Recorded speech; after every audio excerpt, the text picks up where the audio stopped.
Dear members, of late many of us have been reading a bit of comment in the news, in media, in even hearing about it in Parliament on the matter of tax reforms needed as part of the process to develop new sources of tax revenue and to slowly fix the fiscal deficit that is being faced by the country.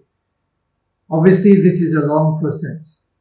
But the Minister of Finance has mentioned this as well, and newspapers have published articles now on tax reforms, and I have also been asked to contribute some views on this particular topic. And some have also been asking that the GST be reintroduced. So I thought this video will just give a quick summation of the broad aspects of tax reforms for the benefit of viewers. Now, tax reforms can be done in two ways, using a big bang approach or using an incremental approach. Now, Malaysia has never had a big bang approach to tax reforms in the past. So some types of tax reform measures that we have had in the past are probably the following. The first we had was the introduction of self-assessment in 1984.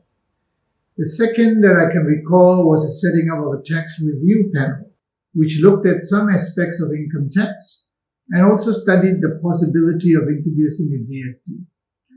The third thing I saw in terms of what I consider tax reforms was probably the introduction of group relief. And the fourth that has been noted by all of us is the exemption of tax on dividends, i.e. the single-tier taxation of dividends that was announced. And all of these four major changes that we have noted, I'm proud to say that I had a role in this and I was involved in discussions.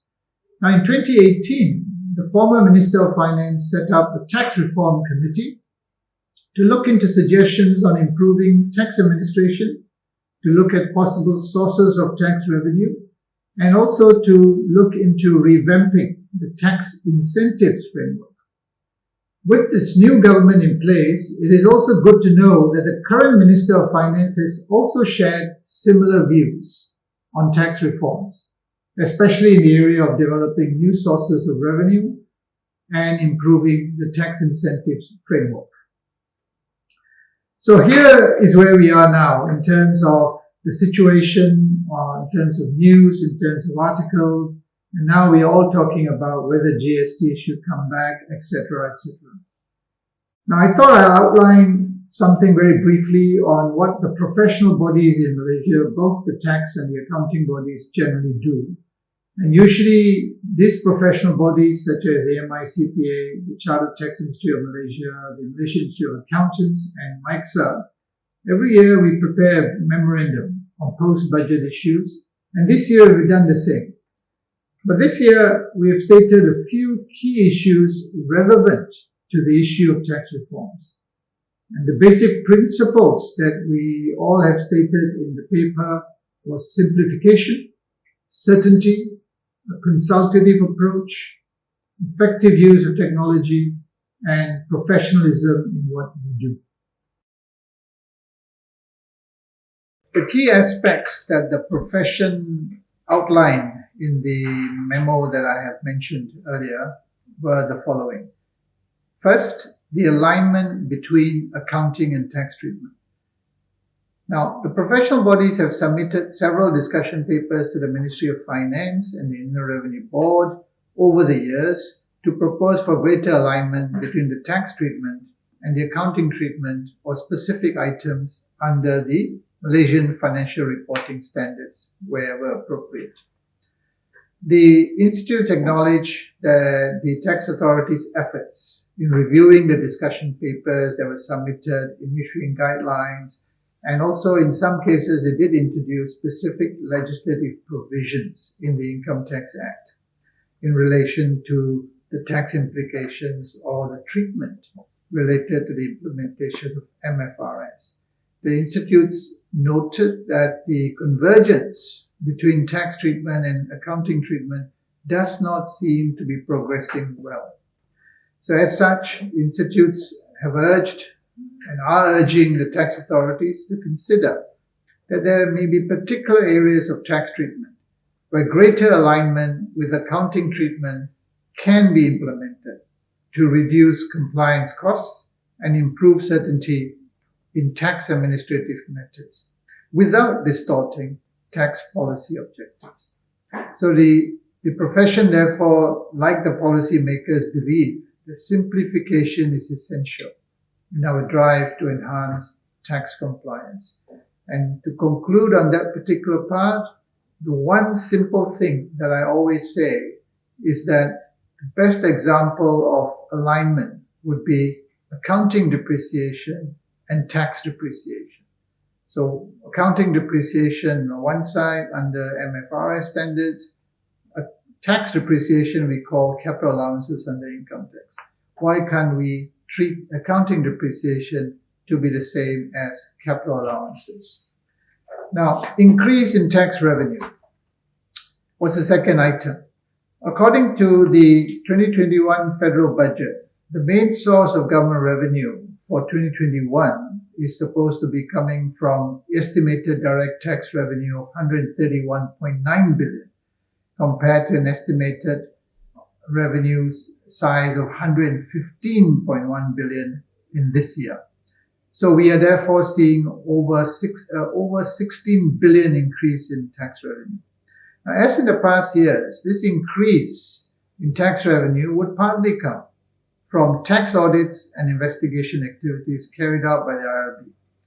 A fair, transparent, and equitable tax administration system will enhance taxpayers' confidence in the tax system and enhance voluntary tax compliance by taxpayers. So the profession would urge that tax audits should not be driven by the tax revenue targets that are set for the tax auditors of the tax authorities, as this would diminish confidence of the taxpayers towards the IRB. We fully support that the tax audits and investigation activities are necessary, but we certainly hope that how these are carried out will be in line with the existing tax audit and investigation frameworks, as well as in line with professional standards. The next item that has been mentioned in the submission is tax administrative changes. Now, various tax administrative changes have been suggested by various organizations, including the professional bodies. And these were all aimed at simplification, as well as to be in line with what we consider good business practices. However, it is regrettable that none of the proposals have actually been considered to date.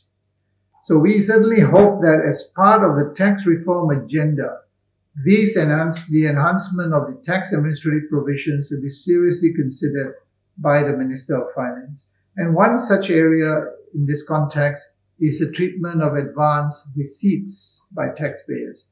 Shouldn't this be taxed in accordance with the accounting method of recognizing such receipts, or should it be taxed all upfront in the year in which one receives it? We certainly think the accounting treatment would be a better option. Next, the other topic is on investment climate and investor confidence.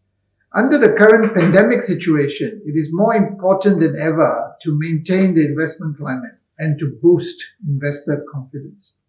So in this regard, we have highlighted that the following changes, there are only two changes that I want to touch on, will not be encouraging investments, but may well dampen investments.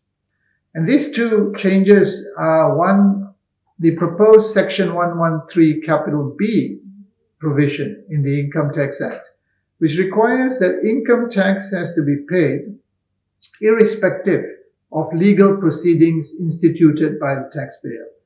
Now, we believe that this proposed change will limit the discretion of the judiciary and also limits the rights of taxpayers, where they have a right to go to the judiciary to seek a review and a stay of payment.